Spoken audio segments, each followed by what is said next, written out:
ನಮಸ್ಕಾರ ಸ್ನೇಹಿತರೆ, ಪ್ರತಿಯೊಬ್ಬರಿಗೂ ಕೂಡ ಹೊಸ ವರ್ಷದ ಶುಭಾಶಯಗಳು.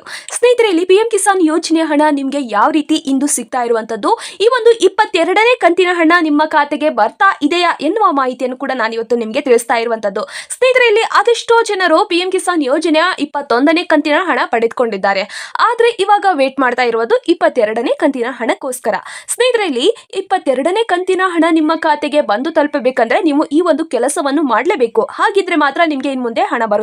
ಇಲ್ಲ ಅಂದ್ರೆ ಯಾವುದೇ ಕಾರಣಕ್ಕೂ ಹಣ ಬರೋದಿಲ್ಲ ಅಂತ ಕೂಡ ನಾನು ತಿಳಿಸ್ತಾ ಇದ್ದೇನೆ. ಅಥವಾ ಈ ಒಂದು ಹಣ ನಿಮಗೆ ಬರಲಿಲ್ಲ ಅಂದ್ರೆ ಏನ್ ಮಾಡಬೇಕು ಅಂತ ಕೂಡ ನಾನು ಇವತ್ತು ನಿಮಗೆ ಈ ಒಂದು ವಿಡಿಯೋದಲ್ಲಿ ತಿಳಿಸ್ತಾ ಇದ್ದೇನೆ. ಸ್ನೇಹಿತರೆ, ಪ್ರತಿಯೊಬ್ಬರು ಕೂಡ ಈ ಒಂದು ಪಟ್ಟಿಯನ್ನು ಚೆಕ್ ಮಾಡ್ಕೊಳ್ಳಿ. ನಿಮ್ಮ ಹೆಸರು ಇದರಲ್ಲಿ ಇದೆಯಾ ಇಲ್ವಾ ಅಂತ ಕೂಡ ಖಚಿತಪಡಿಸಿಕೊಳ್ಳಿ. ಇದ್ರೆ ಈ ಒಂದು ಹಣ ನಿಮ್ಮ ಖಾತೆಗೆ ಬಂದೇ ಬರುವಂತದ್ದು. ಇಲ್ಲ ಅಂದ್ರೆ ನಾ ಹೇಳಿರುವ ಈ ಒಂದು 4 ಕೆಲಸವನ್ನು ಮಾಡಿದ್ರೆ ಖಂಡಿತವಾಗಿ ನಿಮ್ಗೆ ಹಣ ಜಮಾವಾಗುತ್ತದೆ. ಸ್ನೇಹಿತರೆ, ಇಲ್ಲಿ 22ನೇ ಕಂತಿನ ಹಣವು ನಿಮ್ಮ ಖಾತೆಗೆ ಬರಬೇಕೆಂದ್ರೆ ಈ ಒಂದು ಬಿಗ್ ಅಪ್ಡೇಟ್ ಅನ್ನು ಪ್ರತಿಯೊಬ್ಬರು ಕೂಡ ಕೊನೆವರೆಗೂ ನೋಡಿ, ಯಾವುದೇ ಕಾರಣಕ್ಕೂ ಸ್ಕಿಪ್ ಮಾಡಬೇಡಿ ಅಂತ ಕೂಡ ನಾನು ತಿಳಿಸ್ತಾ ಇದ್ದೇನೆ. ಸ್ನೇಹಿತರೆ, ಇದು ಪಿಎಂ ಕಿಸಾನ್ ಸನ್ಮಾನ್ ನಿಧಿ ಯೋಜನೆಯು ಪ್ರಮುಖವಾಗಿ ಪ್ರತಿಯೊಬ್ಬ ರೈತರಿಗೂ ಕೂಡ ಅರ್ಹತೆ ಆಗಿದೆ. ಈ ಒಂದು ಯೋಜನೆಯು ಪ್ರತಿಯೊಬ್ಬ ರೈತರ ಖಾತೆಗೆ ಹಣ ಜಮಾವಾಗುವಂತದ್ದು, ಡಿಬಿಟಿ ಮೂಲಕ ರೈತರ ಖಾತೆಗೆ ನೇರವಾಗಿ ಬರುವಂತದ್ದು. ಸ್ನೇಹಿತರಲ್ಲಿ ಅರ್ಹ ರೈತರಿಗೆ ಪ್ರತಿ ವರ್ಷನೂ ಕೂಡ 6,000 ಸಿಗ್ತಾ ಇತ್ತು. ಸ್ನೇಹಿತರೆ, ಇಲ್ಲಿ ಹೊಸ ವರ್ಷದಿಂದ ಇನ್ಮುಂದೆ ಬಜೆಟ್ ಮಂಡನೆ ಮಾಡಲಾಗುತ್ತದೆ. ಈ ಒಂದು ಬಜೆಟ್ ಮಂಡನೆ ಮಾಡುವಾಗ ರೈತರಿಗೆ ಇನ್ಮುಂದೆ 6,000 ರೂಪಾಯಿ ಕೊಡುವ ಬದಲು 8,000ದಿಂದ 10,000 ಕೊಡಬೇಕು ಅಂತ ಕೂಡ ಖಚಿತಪಡಿಸಲಾಗುತ್ತದೆ. ಅಂದ್ರೆ ಇಲ್ಲಿ ಈಗಾಗಲೇ ಹಲವಾರು ರಾಜ್ಯಗಳಲ್ಲಿ ಈ ಒಂದು ಯೋಜನೆ ಲಾಭ ಪಡೆದುಕೊಳ್ತಾ ಇದ್ದಾರೆ. ಅಂದ್ರೆ ಪಿಎಂ ಕಿಸಾನ್ ಯೋಜನೆಯ ಹಣವು 6,000 ರೂಪಾಯಿ ನಮ್ಮ ಕರ್ನಾಟಕ ರಾಜ್ಯಕ್ಕೆ ಬರ್ತಾ ಇರುವಂತದ್ದು. ಆದ್ರೆ ಕೆಲವೊಂದಿಷ್ಟು ರಾಜ್ಯಗಳಲ್ಲಿ 8,000ದಿಂದ 10,000 ರೈತರಿಗೆ ಸಿಗ್ತಾ ಇದೆ. ನಮ್ಮ ರಾಜ್ಯಕ್ಕೂ ಈ ಒಂದು ಅವಕಾಶ ಬರಬೇಕು ಅಂತ ಕೂಡ ಬಹಳಷ್ಟು ರೈತರು ಕೂಡ ಪಿಎಂ ಕಿಸಾನ್ ಯೋಜನೆಯ ಹಣವನ್ನು ಪಡೆಯುವ ರೈತರು ಕೂಡ ಈ ಒಂದು ಹಣವನ್ನು ಹೆಚ್ಚಳ ಮಾಡೋದಕ್ಕೆ ಮೋದಿಜಿ ಅವರಿಗೆ ಒಂದು ಮನವಿ ಪತ್ರವನ್ನು ಕೂಡ ಬರೆದಿದ್ದಾರೆ. ಅವರು ಕೂಡ ಈ ಒಂದು ಹಣವನ್ನು ಹೆಚ್ಚಳ ಮಾಡ್ತಾರ ಅಂತ ಕೂಡ ಕಾದು ನೋಡಬೇಕಾಗಿದೆ. ಸ್ನೇಹಿತರೆ, ಇಲ್ಲಿ ಇವಾಗ 22ನೇ ಕಂತಿನ ಹಣ ಇವಾಗ ರೈತರ ಖಾತೆಗೆ ಜಮಾವಾಗ್ತಾ ಇರುವಂತದ್ದು. ಈ ಒಂದು ಕೆಲಸ ಮಾಡಿದ್ರೆ ಮಾತ್ರ ಆ ಒಂದು ಕೆಲಸವನ್ನು ಕೂಡ ನಾನು ನಿಮ್ಗೆ ಇವತ್ತು ಸ್ಪಷ್ಟವಾಗಿ ತಿಳಿಸ್ತಾ ಇರುವಂತದ್ದು. ಈ ಒಂದು ಪಟ್ಟಿಯಲ್ಲಿ ನಿಮ್ಮ ಹೆಸರು ಇದೆಯಾ ಇಲ್ವಾ ಅಂತ ಕೂಡ ಚೆಕ್ ಮಾಡ್ಕೊಳ್ಳಿ. ಇಲ್ಲ ಅಂದ್ರೆ ಈ ಒಂದಿಷ್ಟು ಕೆಲಸ ನೀವು ಮಾಡಲೇಬೇಕಾಗಿದೆ. ಪದೇ ಪದೇ ಕೂಡ ನಾನು ಇವತ್ತು ನಿಮ್ಗೆ ತಿಳಿಸ್ತಾ ಇರುವಂತದ್ದು. ಏಕೆಂದ್ರೆ ಎಷ್ಟೋ ರೈತರಿಗೆ ಈ ಒಂದು ಹಣ ಬರೋದೇ ಇಲ್ಲ.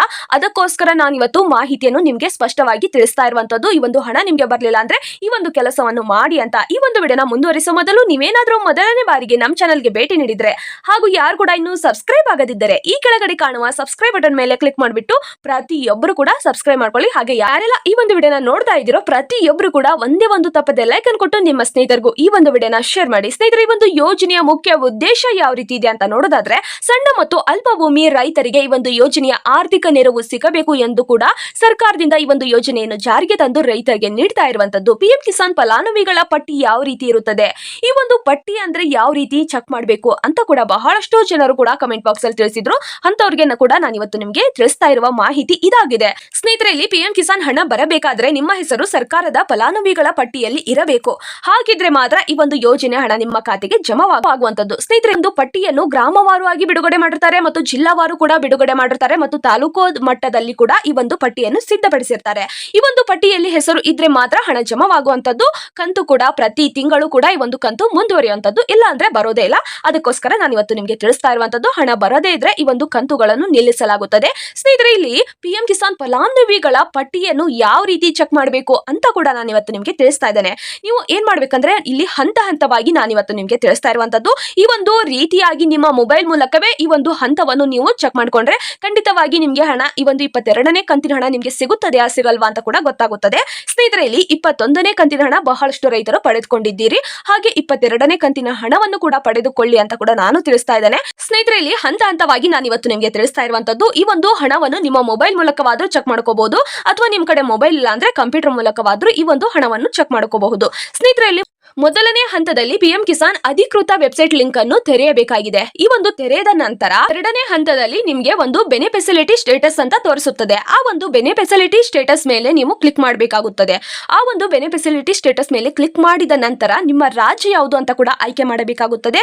ನಿಮ್ಮ ಜಿಲ್ಲೆ ಯಾವುದು ಅಂತ ಕೂಡ ಆಯ್ಕೆ ಮಾಡಬೇಕಾಗುತ್ತದೆ ಮತ್ತು ತಾಲೂಕು, ನಿಮ್ಮ ಗ್ರಾಮ ಯಾವುದು ಅಂತ ಕೂಡ ನೀವು ಆಯ್ಕೆ ಮಾಡಬೇಕಾಗುತ್ತದೆ. ಈ ಒಂದು ಆಯ್ಕೆ ಮಾಡಿದ ನಂತರ ನಿಮ್ಗೆ ಅಲ್ಲಿ 4ನೇ ಹಂತದಲ್ಲಿ ಗೆಟ್ ರಿಪೋರ್ಟ್ ಅಂತ ಕ್ಲಿಕ್ ಮಾಡಬೇಕಾಗುತ್ತದೆ. ಹೌದು, ಗೆಟ್ ರಿಪೋರ್ಟ್ ಅಂತ ತೋರಿಸುತ್ತದೆ. ಅದರ ಮೇಲೆ ನೀವು ಕ್ಲಿಕ್ ಮಾಡಿದ್ರೆ ನಿಮ್ಮ ಗ್ರಾಮದ ಪೂರ್ಣ ರೈತರ ಸ್ಕ್ರಿಪ್ಟೇ ನಿಮ್ಗೆ ಮುಂದೆ ಬರುತ್ತದೆ. ಹೌದು ಸ್ನೇಹಿತರೆ, ಈ ಒಂದು ರೀತಿ ಚೆಕ್ ಮಾಡಿದ್ರೆ ನಿಮ್ಮ ಗ್ರಾಮದ ರೈತರ ಪ್ರತಿಯೊಬ್ಬ ರೈತರಿಗೂ ಈ ಒಂದು ಹಣ ಸಿಗ್ತಾ ಇರುತ್ತದೆ ಅಲ್ವಾ.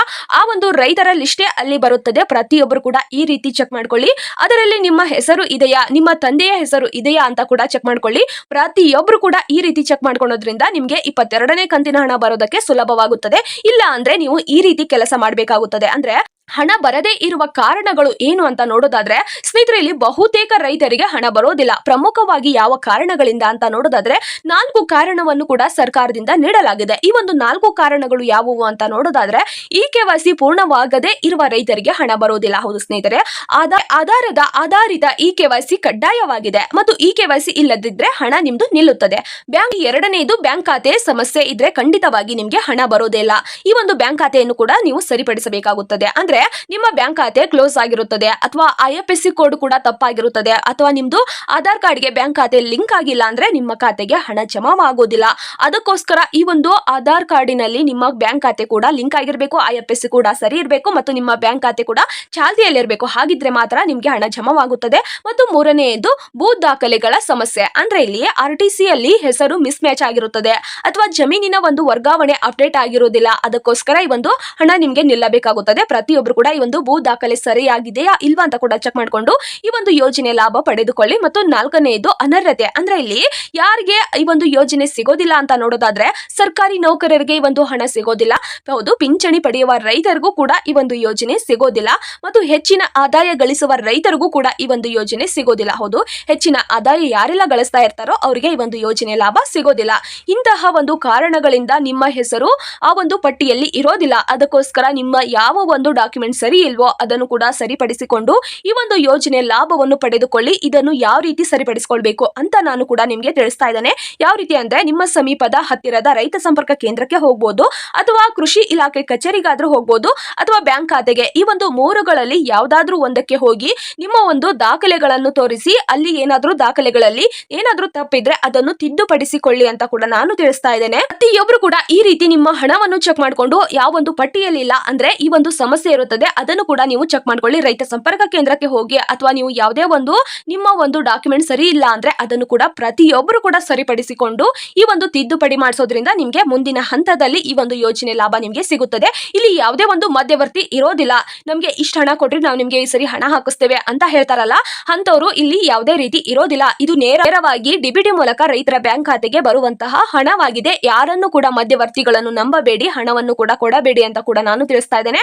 ಮತ್ತು ನಕಲಿ ಕರೆಗಳು ಅಂದ್ರೆ ಈ ಒಂದು PM ಕಿಸಾನ್ ಯೋಜನೆ ಹಣ ನಿಮ್ಗೆ ಬರಬೇಕಾಗಿದೆ, ನಮ್ಗೆ ಇಷ್ಟೊಂದು ಹಣವನ್ನು ಹಾಕಿ ಅಂತ ಕೂಡ ಬಹಳಷ್ಟು ಜನರು ಫೋನ್ ಮೂಲಕ ತಿಳಿಸ್ತಾ ಇರ್ತಾರೆ. ಅದನ್ನು ಕೂಡ ನಂಬೇಡಿ ಅಂತ ಕೂಡ ನಾನು ತಿಳಿಸ್ತಾ ಇದ್ದೇನೆ. ಮತ್ತು ಸರ್ಕಾರದ ಸೂಚನೆ ಕೂಡ ಇದಾಗಿದೆ, ಮೆಸೇಜ್ ಬರುತ್ತದೆ, ಅದನ್ನು ಕೂಡ ನಂಬಬೇಡಿ ಅಂತ ಕೂಡ ನಾನು ತಿಳಿಸ್ತಾ ಇದ್ದೇನೆ. ಅಧಿಕೃತವಾಗಿ ಹೊರ ಬಂದಿರುವ ಒಂದು ಸೂಚನೆ ಆಗಿದೆ. ಪ್ರತಿಯೊಬ್ಬ ಫಲಾನುಭವಿಗಳ ಪಟ್ಟಿಯಲ್ಲಿ ಇದ್ರೆ ಈ ಒಂದು ಹಣ ನಿಮ್ಮ ಖಾತೆಗೆ ಬರುತ್ತದೆ. ಇಲ್ಲ ಅಂದ್ರೆ ನಾ ಹೇಳಿರುವ ಈ ಒಂದು ಕಾರಣಗಳಿಂದ ನಿಮ್ಮ ಒಂದು ಹಣ ನಿಂತಿರುತ್ತದೆ. ಅದನ್ನು ಕೂಡ ಸರಿಪಡಿಸಿಕೊಂಡು ಈ ಒಂದು ಯೋಜನೆ ಲಾಭವನ್ನು ಪಡೆದುಕೊಳ್ಳಿ. ಸ್ನೇಹಿತರೆ, ಈ ಒಂದು ಹಣ ನಿಮ್ಮ ಒಂದು ಯೋಜನೆಯ ಹಣವಾಗಿದೆ, ನಿಮ್ಮ ಹಕ್ಕಿನ ಹಣವಾಗಿದೆ. ಅದಕ್ಕೋಸ್ಕರ ನಾನು ಇವತ್ತು ನಿಮ್ಗೆ ತಿಳಿಸ್ತಾ ಇದ್ದೇನೆ.